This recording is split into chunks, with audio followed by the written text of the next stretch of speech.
morning. Today is Thursday, I think. It's Thursday, it's our second full day in Osaka. And I started the day today with a workout. I've been feeling pretty gross.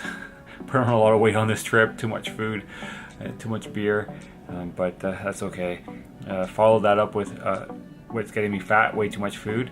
Had another gut busting breakfast down there. The breakfast at this place is amazing. There's so much selection, so much to eat, and you feel like you gotta try everything, or I do at least. That's probably my downfall, but it's really good. And it's interesting because they do change up certain things, and like generally it looks the same, but there are little tweaks here and there. Like the miso soup yesterday was red, today it was white. They had a bread pudding. They have a bread pudding, but yesterday it was banana, today it was green tea. So they do little tweaks here and there, so it's a little bit different each day, it looks like. And we just are trying to figure out what we're gonna do today. We have what looks like a beautiful day. It's pretty clear, not too many clouds. So we're going to try and do as much outdoor stuff as possible today, because tomorrow might be our worst day here in Osaka. And by worst day, I mean like it might be cloudy. It looks like we're going to get really lucky and it's not supposed to rain. So yeah, so we're going to just make up our list here and head on out. And today I'm really excited because I am enjoying the fruits of my laundry labor the day we got here, wearing fresh jeans, and they smell good, which is something I haven't had since pretty much we left Canada. And I know I'm a bit weird, but that really gets me excited, is to have clean laundry. So we're gonna pack up and we are gonna head out. We got to the train station for our first destination. We are going to Osaka Tenmangu Shrine, and we were at Osaka Tenmangu Station, and they had a really cool stamp here. There is the stamping station. It was pretty neat. You just put your paper under and press down on that lever. There's no actual like stamp pad or anything like that. It's all self-done for you. Gee, Michael, how come you're staying so far away from the stamp? Because we forgot to film it again when we were excited about the stamp. We? Me. But we can at least film it from here. Look at that majestic stamping station. I've never seen such a quality stamping station. I hope the audience can appreciate what cyclists we look like from here, standing on the other side of the barrier with our zoom lens, trying to film the lone station. Yeah, there were two ladies with a baby at the first ATM here, and when they saw me pointing my camera in their direction, they moved to this one. Good job, weird foreigner. Now that I fully appreciate how the maps work here, navigating Japan is such a breeze, and it's actually kind of fun. So we figured out our exit from this station should take us really close to the shrine. So we're gonna go check that out, and then we have a few other things in this immediate area we want to check out. I was gonna say that we're gonna check out this morning, but it's actually almost afternoon, so early afternoon activities for today. And then hopefully we'll find a restaurant. I'm hoping we'll find Okonomiyaki for lunch today. So we will see you at the shrine. I've been really lax in pointing out manhole covers while we've been traveling throughout Japan, but I've seen some really neat ones, and I'm pretty sure I filmed them, so if I have, I'll put up clips right now while I'm talking to show you and title them of where they were from. But Osaka has a particularly nice manhole cover design here. They have a motif of the Osaka Castle, and it has cherry blossoms around the outside, and I'm assuming they're cherry blossoms because here some of the manhole covers are actually really nicely colored, and those flowers are pink. But we've also seen the motif not colored, just like the normal metal manhole cover. They've upped their game here in Osaka on manhole covers. We're just strolling through the city street here looking for the shrine we're heading to. And we turned a corner and bam, there it was. This amazing gate opening up into the shrine complex. It's really quite striking. And this is Tenmangu Shrine that we've come to. It was built in 949, so there's a lot of history here. It's one of the more famous shrines in Japan, apparently. It enshrines the god of scholarship. Nicole was reading that parents come here to pray for their kids to do well in school. So we are going to go check it out. I'll show you the view we saw as we turned the corner, is really quite amazing. So we came around that corner right there, and this is what was right down the street. That first roof you see is the gate leading in, and then right behind it is the shrine. So let's go get a closer look.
Really enjoying this shrine complex here. The grounds are really beautiful. Some people could say that if you've seen one shrine, you've seen them all, but I don't believe that. They all have their own character in the way that the grounds are laid out, and various little things you can notice that are different in the shrine. Or, you know, like this one's has the like we said, the god of scholarship. So like Nicole found those trinkets which were specific to it, and sometimes you find themes like that throughout the shrine itself.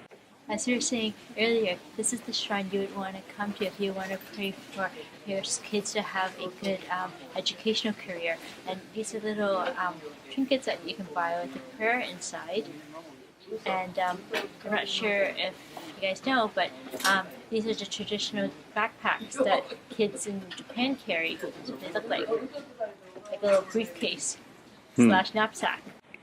So yeah, it's always interesting to come and visit as many of them as you can, and just take them in and start to notice little differences here and there. This one's kind of cool because I was walking towards Nicole, who is standing here hiding her Pokemon, and she said, "Watch out, car!" And I'm like, "What are you talking about?" And then a car drove through this gate and went and parked in there, which is like a little, I don't know, parking garage. It looks like maybe some houses or something, apartments. But look how crazy that would be, your entrance into your parking garage. And then Nicole was commenting on these, one of the neat things about this shrine is the little shrines around the outside. And look how intricate the roofs are. They got these really fancy roofs and these little shrines sitting under the roofs, but like they're just as detailed as the big one, with wood carvings of animals, you know, in the rafters. And these ones have some really nice wooden screens carved on the back side. And the grounds around them, just like the stone lanterns. It's a really nice little corner in this complex, beside this concrete building. And behind it, as I was saying, here comes a car coming through the gate. But yeah, you know, this concrete building and all these apartments around the outside, and then these really neat shrines and stone lanterns. And this is in the corner of the bigger ground, so there's the main hall. Really spectacular. You enjoying? Very much. You need to grow a bit. I can't hold the camera out far enough. Only one of us can be in the shot at the same time. Sometimes. I really like the really huge, elaborate roofs. You can see it behind me. Like the roof is gigantic, and then the little temple underneath is stinky. Shrine. Little shrine underneath is stinky. Yeah. All right, let's make our move to the next spot, our next destination. Okay, Where is it? it's a secret, I thought. It's not a secret. I'm asking you, how do we get there? Oh, we're going to the arcades. We're going out this way, we're turning that way, and then we're going and turning again. All right. We'll get you there. All right, let's go find it. So just as we were heading out, I said to Nicole, let's just go over here. I want to take a picture of the shrine's roof line from a different angle. And then she had noticed a diorama. And so she walked over to the diorama and then called me over, and it ended up being a whole hallway of dioramas, which chronicled the life of a man called Sugawara Michizane. And he is the person who became the god of scholarship. So it detailed a lot of really interesting things about his life, such as him writing a 32-word poem or 33-word poem at the age of 5, and some of his sort of more scholarly accomplishments throughout his life, and helps to explain why he became the god of scholarship. This shrine complex has become the shrine complex that keeps on giving. We walked around the backside of the main hall, and there's another little section here full of little shrines, and there's a sort of a biggish one surrounded by smaller ones and stone lanterns and a stone torii, and then there's a little tiny shrine which has a series of orange tories leading up to it. It's another really peaceful corner to this complex, and something you would miss if you didn't just like walk. It's kind of hidden. We almost didn't see it. You'd have to walk. If you come here, walk behind the main hall, and you'll find this cute little corner. Just as we were making our third attempt to leave the temple complex, we rounded the corner and came across this really nifty bridge that connects one part of the temple to the other, and it's really beautiful. That seems rather unique to me. Do you remember seeing another complex like this with such a bridge? No. Yeah, it's really neat. It has its own little roof. Yes. Hence it's worth making a little video about. All right, we've hit our second destination for the day. We were at, I think, roughly one end of one of the largest shopping arcades in Japan, something like 2.6 kilometers.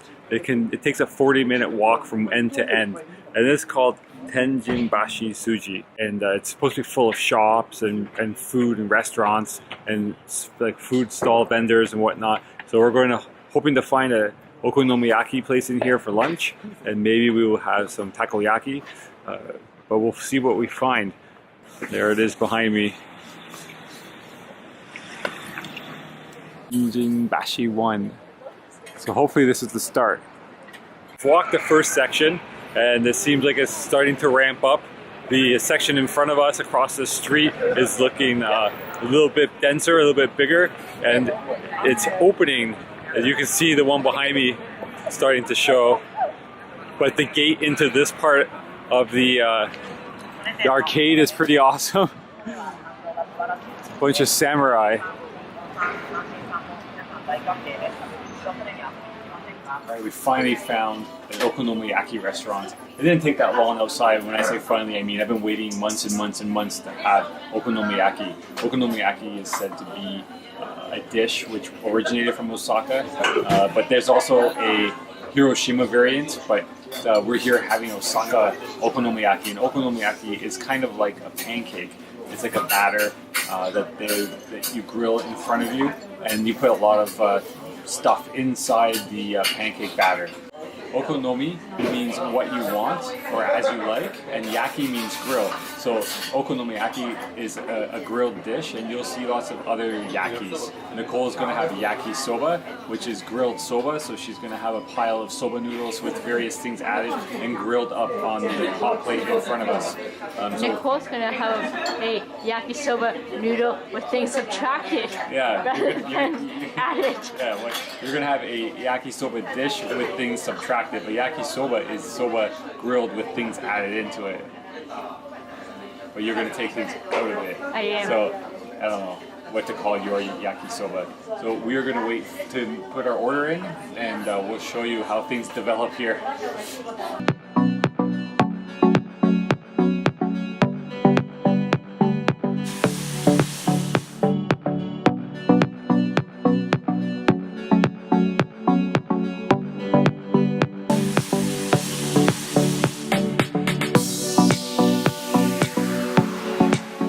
So there's my okonomiyaki cooking on the hot plate, which is our table. And this is one of the differences between the Hiroshima and the Osaka style. In Osaka, they mix everything in the batter and throw that down. And in Hiroshima, they tend to, I think they put the batter down first and then layer in the ingredients on top. Yes. So I'm patiently waiting for this to finish. She's going to come flip it for us. And then the yakisoba will come, I'm sure, because that probably doesn't take as long to cook. No. She was very adamant about no touching. Yeah. Don't touch, foreigners. Don't touch. Don't ruin her beautiful shape. The place we found is really cool. It has sort of like traditional seating. You take your shoes off when you come in and you put them on shelves at the front door. Then you come to your table and it has a sunken area for your feet to go down into. So you're kind of like sitting almost at ground level. Your butt's almost at ground level and your feet are down in like a normal table, like a normal chair you would sit in. And each table has its own hot plate. And it's got a really cool old feel in here. It does. It's cozy in here. I like it. Some of the establishments that we've been passing have looked a bit on the more divey side, I would say. Yeah. So I think we've got a nice one. Are you excited for your yakisoba? As excited as I'm going to be. Oh, this is not your kind of food? No. Yeah, I've been super excited about this, and you've been like, okay. But when it's happening. It's happening. I'm a sport. Yeah. Wow, she was quick to the draw. She flipped it, and I didn't get the camera out in time. But it's looking good. Can't wait. We'll have the camera out for the next time. Cook faster. Yeah, I'll try and keep it a bit more handy.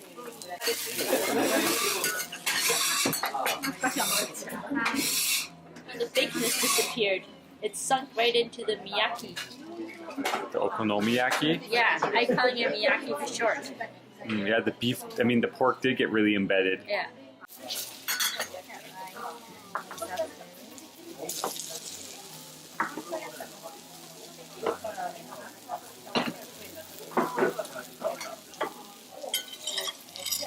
Yakisoba.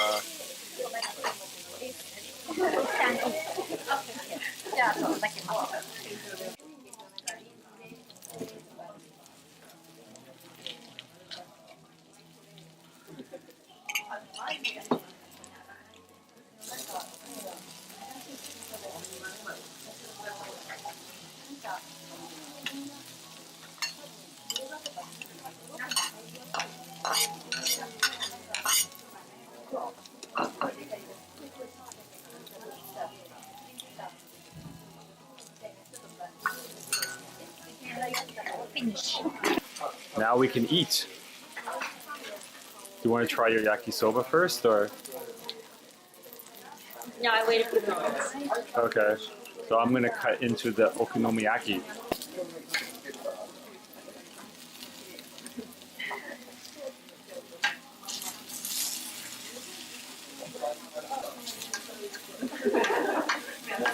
I'm not sure what to do about that egg. It's not quite what I was expecting when I wanted an egg. Wow, that's a lot of onions. It is. Basically green onions with Welsh onion, I guess.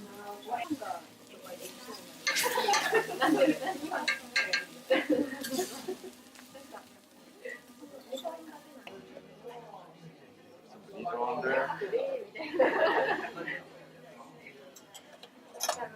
And a sprinkle of seaweed. I wonder if you eat this with that or if you eat it with this. I'm gonna go with chopsticks. Really? I'm gonna cut a little piece off and try it so I don't make a huge mess.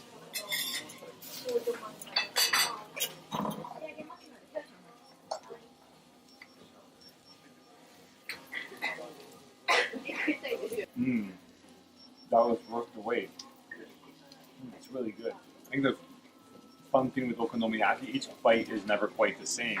So there's so much stuff mixed in here. I don't know, did I tell everybody what was in mine? I don't think I did. My okonomiyaki came with pork, shrimp, scallop, egg, and Welsh onion, which kind of looks just like green onions. So yeah, it's really good. It's got a crunchy base. The egg adds a nice creamy consistency to it. I like the mayo. The mayo and the sauce gives it a tang. It's really, really good. That was a really good meal. That really hit the spot.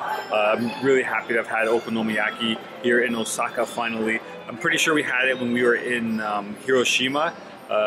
So it was good to get the contrasting types, the methods in which they make it, and it was just really good. That checkbox has been checked. So now we're going to continue down the arcade here. We got about 35 minutes of walking because I think we're pretty much at the beginning, and then we got to figure out what our next steps are going to be.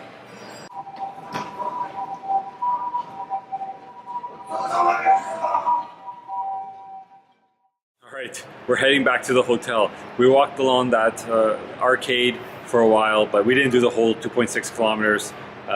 We were feeling a bit weary and want to head back to the hotel to relax for a bit. You know, we try and pack in as much as we can on these vacations. When you're somewhere, you want to just see as many of the sites as you can, but at the flip side, we're also here to recharge and relax and get ready to go back to our normal life back home. But you know, so I think we both feel like we need a little bit of a break. So we're gonna go back to the hotel, relax, go for a swim, enjoy the hotel facilities, and then we'll be fully recharged and ready to go out for our evening walk along Dotonbori and some of the arcades there and looking for somewhere to eat. So we will see you back at the hotel maybe.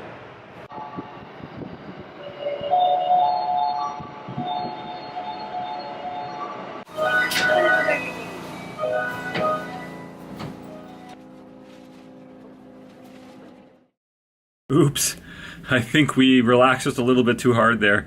Look what happened. It got dark out.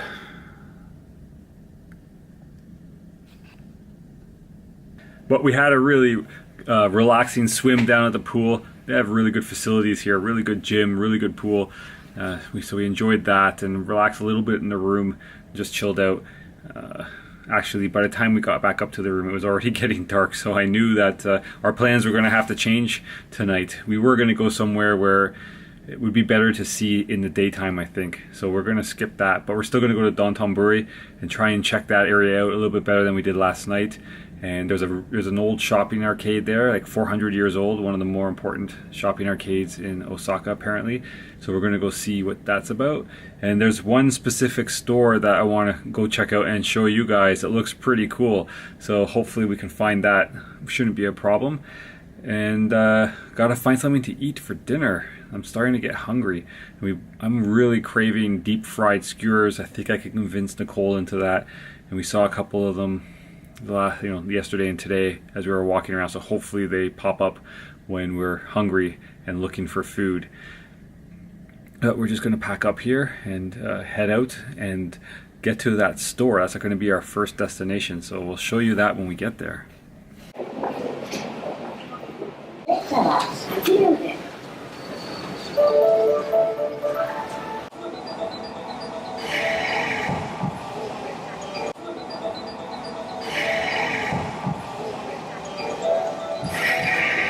So we were in the Jaranamba station and we were trying to find an exit, go underground as much as possible to get to where we're trying to go. And we came across a full-on grocery store. I think this is maybe the first full-on grocery store we've seen since we've been in Japan. And us being us, we beeline straight for it at the risk of missing the store we're trying to go to. But yeah, there's a lot of awesome stuff in here and cheap. Like not convenience store prices, which is awesome. But we don't have any luggage space right now and we can't really stock up on anything. So hopefully we find something like this in Tokyo. But even like for a snack or for lunch or something, they have a lot of prepared food and it was really reasonable and looked really good. So we were just exploring. I'm currently in the instant noodle aisle. Nicole is looking at green tea over here. We found a grocery store, finally. But we can't buy anything. No, but it's always fun to look. We love looking. That's why we're in here. So we better like just rush through here quickly and have a interesting look and then keep going. We gotta keep going to our actual destination.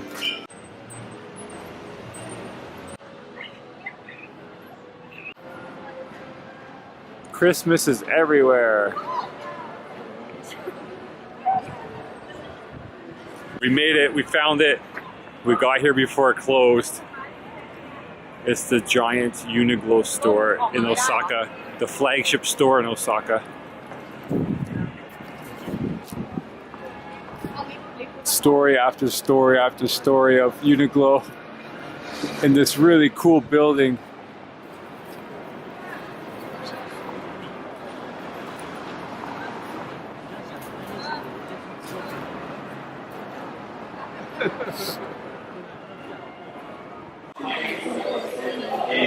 This Uniqlo store is a real time suck for me. Not only was I enthralled with the outside of the building and all those cool moving lights and patterns, this moving mannequin display inside is mesmerizing. I could just watch this for hours. I think I have a problem. I think we better get out of here.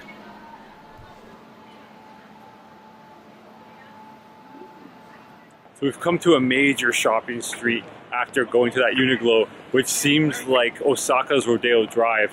There's all the big brands are here, and Nicole was reading that they all are out trying to outdo each other in terms of lighting up their stores. They're all using the latest lighting technology to try and, what did you say, create a... We wanted to create a romantic and luxurious air.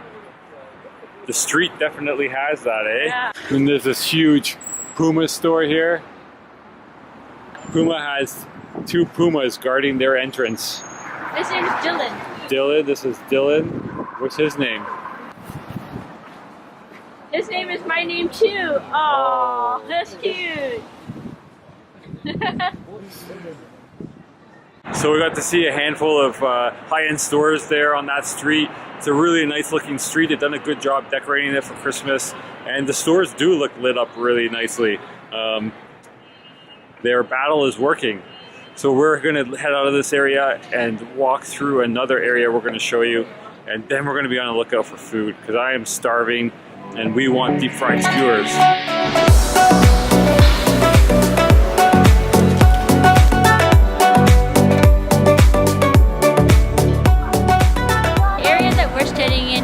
Big time popular with the teen culture in Osaka. Some of the stores have been here since the 1970s selling vintage clothes, used clothes, and anything that's kind of related to the US West Coast culture. And we're walking around and it seems to be like has that really youthful, hip feeling, and it's making us feel old and hungry. Yeah. Off to find food. What about this mural though? Oh yes. The reason I'm standing right here in this very spot is that this mural here is extremely famous. Maybe not in America, but in Japan it's actually really, really famous. And it promotes the idea of peace and love, and I don't know, it makes me feel really happy. Happy enough to find food? Yes, happy enough to find food. All right, let's go find food. All right, so we kind of made the mistake of getting food when we were starving. We kind of just went with something because we were super hungry, and maybe it didn't feel quite right, but we just overlooked it because we just wanted to eat. Yeah, that place has seen better days. Its heyday is over. Nicole was noticing that there's a bunch of pictures in there with the lady, it seemed like the owner, who helped us out with like famous people, but she said that they all kind of stopped in 2008, so there was a whole bunch from like 2007, 2008, and then nothing. And when we went in there, it was completely dead. So I think we just had our first kind of unfortunate meal here, but some of it was good. But now we're gonna go out and look for more food because we just ordered a sampling to test the waters, and then we got out of there.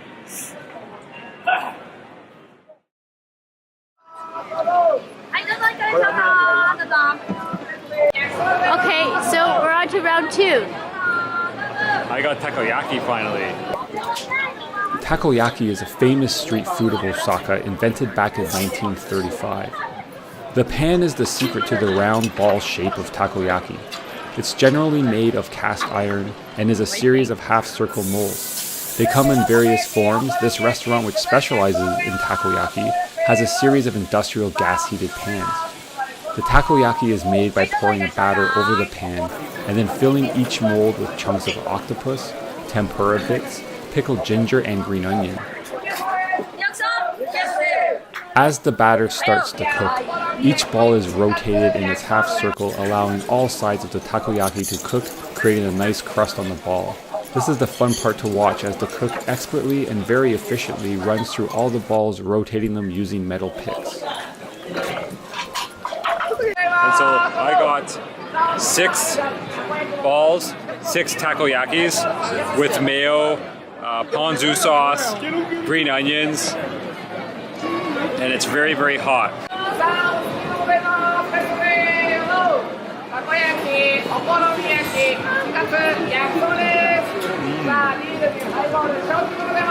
You've had this before, this dish before. How does this compare with the previous?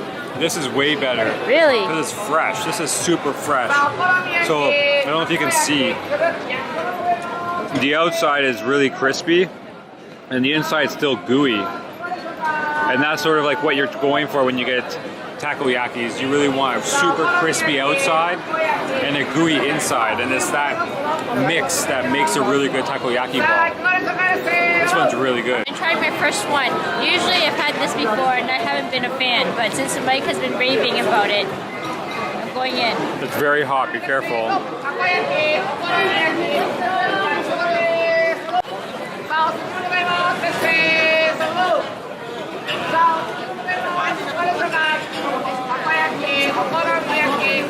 It is very good. You were right, Michael. I was right? You were right. Oh my. I've had this in the past, even at places that looked like they were kind of legit, not as legit as this, and I've never taken to it, but this is really, really good. I can't believe Nicole likes them. Yet again, she likes something that she doesn't expect, and there goes half my food. But it's crazy watching them make them. I just went over and watched her. She's actually turning them into balls, because when they start off, they're just sort of like half circles. And she's like super adept at using those 2 little chopsticks, metal chopsticks, to make her takoyaki. It's really quite amazing. What's amazing is that this is really good.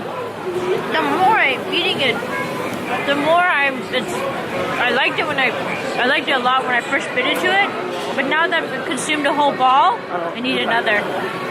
Let's get back in line. We had a really fun evening exploring all these neighborhoods around Dotonbori area. We had the posh one, and then the sort of hipster Americanish one, and then ending off in like the really like Dotonbori the most famous proper. Yeah, like it was really cool to finally see all those billboards and all the restaurant mascots in person, and the energy is just insane. I think it's a bit too much for me these days. I'm a bit too old for that now, I think, but it was really fun to see. I like the first 2 neighborhoods a lot more. The last neighborhood, I think, was just a bit too touristy for us. It was very touristy. It's a bit touristy for us, and there was a bit of a gritty side to it that I was definitely not expecting. Yeah. Also, like the prices were touristy too. Prices were very touristy. Yeah. We had a meal that I guess we kind of call it a miss, but in terms of Japanese, but that's just. The meal itself wasn't bad. It's a miss in comparison to other Japanese meals that we've had, because we have pretty much every meal we had has been like outstanding, really good, or just we've been really happy with. So when we say miss, it's more like just an average meal. Yeah, it was just average. But it's funny because we've now only had 2 average meals that stand out in all the time we've been here, in all the 4 trips. Just 2 average meals that are now this one that we're going to add to the single one from last trip. But we did get at least some good takoyaki balls. Like those were incredible. They were so good they converted Nicole. Yeah, I ended up having way more than my share. Yeah. Because my share started off being 0. Yeah. And then it became 1. And then I started eyeing them. And then it was 2. But maybe we'll find a McDonald's so you can get your apple pie finally on the way home, because we are heading back to the hotel. We have 1 more full day here tomorrow, and we want to make the most of it. So let's go get some sleep. Hey.